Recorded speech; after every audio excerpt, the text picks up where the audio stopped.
welcome back again to another edition of Game School. And as always, there's no school like the old school, and I'm the headmaster.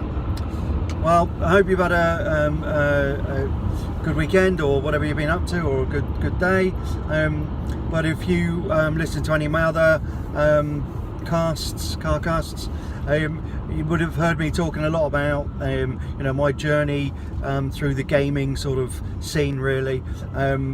Starting off, back in the day with some handheld consoles, moving through the Atari, then the Mega Drive or Sega years, and now I'm sort of just getting you up to speed with current events, which are essentially the PlayStation. We've gone through the PlayStation 1, and now getting ready to sort of, or we talked a lot about the PlayStation 2 in the last episode, and I just want to sort of briefly finish on that, really, because I did have that console for the longest time that I've ever, had a console without upgrading, purely because it was a great machine and had some pretty cool games as well. And Sony did take a long time to upgrade, or to bring out the PlayStation 3 for a while. And unlike most of the other consoles, I actually didn't upgrade on release day. It was actually quite a while. It was a good few months after the PlayStation 3 was launched that I actually got mine. And I think the reason being, possibly, I really did love, I really did enjoy, what the PlayStation 2 was doing. I know it, look back now and you think, my gosh, it's quite old school. But it was still a very, very good machine. It was still bringing out good games. And they were, bringing out, for quite a while, bringing out games on both consoles. So they were still releasing games out on PS2, as well as on the PlayStation 3. But one game, I don't know if I sort of mentioned it last time, which I really enjoyed. I just love the size of the game, and the visuals of it, was Gods of War. And again, brilliant game on the PlayStation 2, and every version from then on actually has improved immensely. There is obviously a PlayStation 4 version out, which I actually haven't played at the moment, but I probably will get that at some point. But with all the VR action, I'm not sure I really get the time these days. Anyway, so PlayStation 2, really loved it. And like I said, the one thing that probably kept me going for such a long time was, like I said, because you could play DVDs on it, so that was pretty cool. And I started using the machine as much as a multimedia device as I did a games console, which I think a lot of people did. So comes up to the PlayStation 3, and I wasn't really sold straight away. It was much bigger for starters and all of these side of things, but I wasn't quite sold straight away. So it took me a little bit of time to really feel like, actually I need to get a PlayStation 3. They're pretty cool machines, which eventually I did, obviously. But I'll sort of talk a little bit more about that on a different episode. I just want to finish off the PlayStation 2. So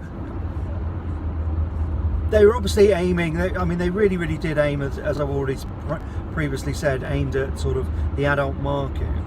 And for me, I think this was key for why Sony was so dominant at the time. Obviously the adults had the money. It's slightly different possibly these days, but what was happening was, when you got an upgrade, your kid would have the last PlayStation that you had. I suppose like phones today, when you get an upgrade, you just pass on, your iPhone or your Samsung, whatever, to your kids. And that was happening that was starting to happen with consoles. So the kids themselves, weren't always getting the latest console. They could play on it with the parents and things like this, or maybe they were lucky enough to have their own. But I think in the main it was, you know, you had the sort of older version of it. Until now, you know, obviously, you know, like myself, I've, you know, grown up, and you know, I do want the latest sort of version of the console that I'm running, as long as there's value in it. And that, for me, for a while, is probably the biggest reason why I stuck with the PlayStation 2 for so long, because there was value in it for quite a long time, and I really enjoyed it. But I sort of had a little bit of a good, you know, sort of look through the specs of the PS3 at the end of it, and decided, yeah, I actually quite like this. Started getting into Blu-ray movies, and that was another clincher for me why I went over to PlayStation 3, or, you know, upgraded to the PlayStation 3, was his ability to play Blu-rays, and the screen quality, you know, the resolution, 1080p, and it was just a, you know, they were really sort of taking it to the next level again, as they always do. So, brilliant. So the end of my time was coming with the PlayStation 2, and I relinquished it sort of with a heavy heart, and you know, but I had many fun years playing it, to be honest. Doesn't mean I can't go back. Doesn't mean, you know, that games weren't, you know, back compatible and things like this. You know, they sorted that out later on.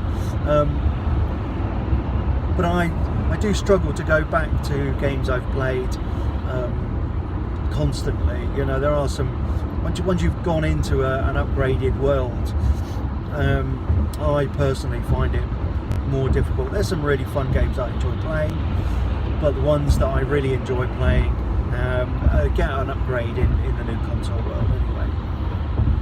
So I'm going to keep this one a little bit briefer today, but like I said, you know, next sort of episode, and I hope you're enjoying these. If you are, give us a thumbs up. If not, a little comment, you know, that'd be really cool. But I'm going to sort of, you know, leave it sort of moving into the PlayStation 3 era, where my gaming took on a whole sort of different level, that's for sure, the same as the console did. But also, you know, what I was using the machine for. So we'll talk a little bit more about that tomorrow. But I'll leave you this one thought. You know, there's no school like the old school, and I'm the headmaster.